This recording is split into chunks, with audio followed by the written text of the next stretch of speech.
Good morning, everyone. My name is MightyStream. I'm going to do the January 27th just for today in a meditation. I hope you're doing well this morning. The title of the meditation is Learning How to Live Again.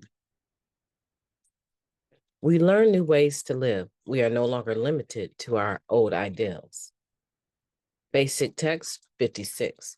We may or may not have been taught right from wrong and other basics of life as children. No matter, by the time we found recovery, most of us had only the vaguest idea of how to live.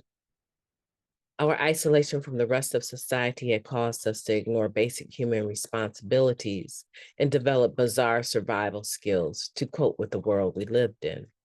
Some of us didn't know how to tell the truth. Others were so frank we wounded everyone we talked to.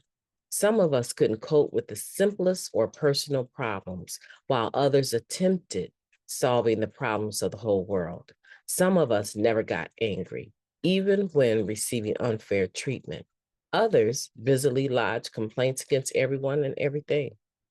Whatever our problems, no matter how extreme, we all have a chance in Narcotics Anonymous to learn how to live anew. Perhaps we need to learn kindness and how to care about others. Perhaps we need to accept personal responsibilities. Or maybe we need to overcome fear and take some risk. We can be certain of one thing: each day, simply by living life, we'll learn something new. Just for today, I know more about how to live than I did yesterday, but not as much as I'll know tomorrow. Today, I'll learn something new. Let's take a moment of silence followed by the we version of the Serenity Prayer. Moment of silence now, please. Thank you.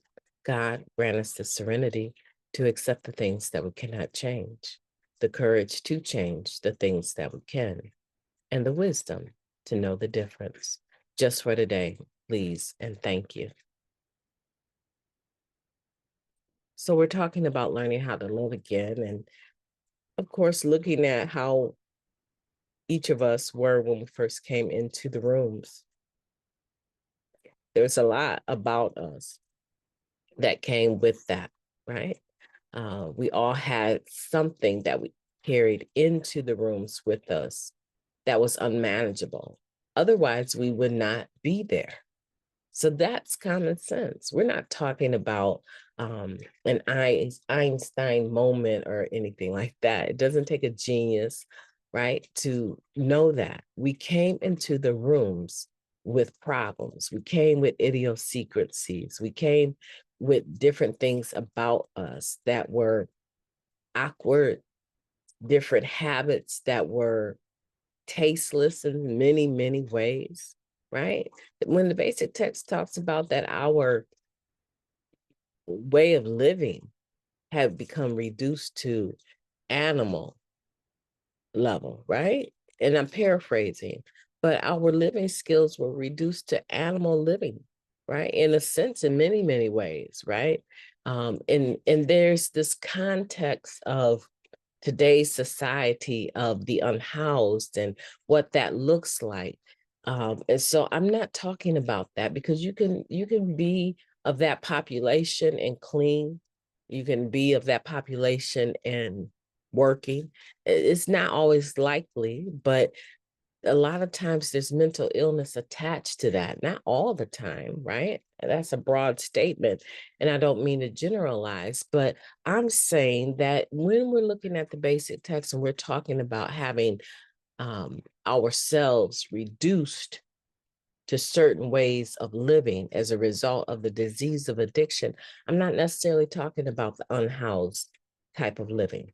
I'm not, because I know some very clear, focused individuals that are unhoused, and they make meetings on a regular basis. They hold meetings in their tent, even, right? So I'm not necessarily saying that. I'm talking more about our personality and our behavior, not the status quo, what our houses and cars look like, right?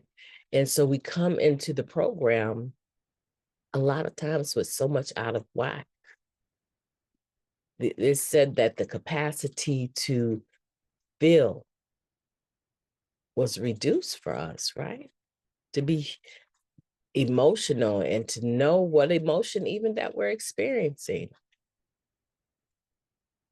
It's not uncommon to ask a newcomer, what are you feeling? What do you think? I don't know. I do not know. I'm not even sure I want to be here. I know you've heard newcomers say that, and you probably have even said it yourself. That's because there's so much that was not okay about the way that we were living, and we brought that into the rooms with us. The only thing that had changed in that instant was the fact that we had a desire to stop using. And for many people, had accomplished a few days, a period of time of not using. But to be honest, we weren't necessarily comfortable with that. And we could definitely not project that we would stay. Now, we're taking that and comparing it to who we are today. That complaining individual, that unhappy individual, that person that had so many issues with personal relationships. And we're looking at the fact that we have a chance to learn how to do it right, how to do it in a more positive way. It doesn't mean we will. It doesn't mean that we won't have lapses, but we are given an opportunity. And that is something that I believe every human has a right to enjoy. The process of learning, the ability to learn. We deserve that, right? A lot of us, what we got honest, right? It was kind of handed down to us in the lifestyle that surrounded us when we were coming up. But today we can learn. We can learn that that's not normal to have to uh, go get new clothes because you refuse to wash the ones you have. That's not normal today. Many people do it, but it's not normal, right? To throw away dishes because they've become so moldy sitting around because we are not taking care of our kitchens and we're not cleaning behind ourselves and we're not saving unused foods or throwing them away. And so that's not normal to have that sitting around the house like that. So we get an opportunity to learn. And I'm very grateful for that. I hope you are too. I'm pretty sure you are if you're listening. I hope that you'll have a beautiful day on purpose.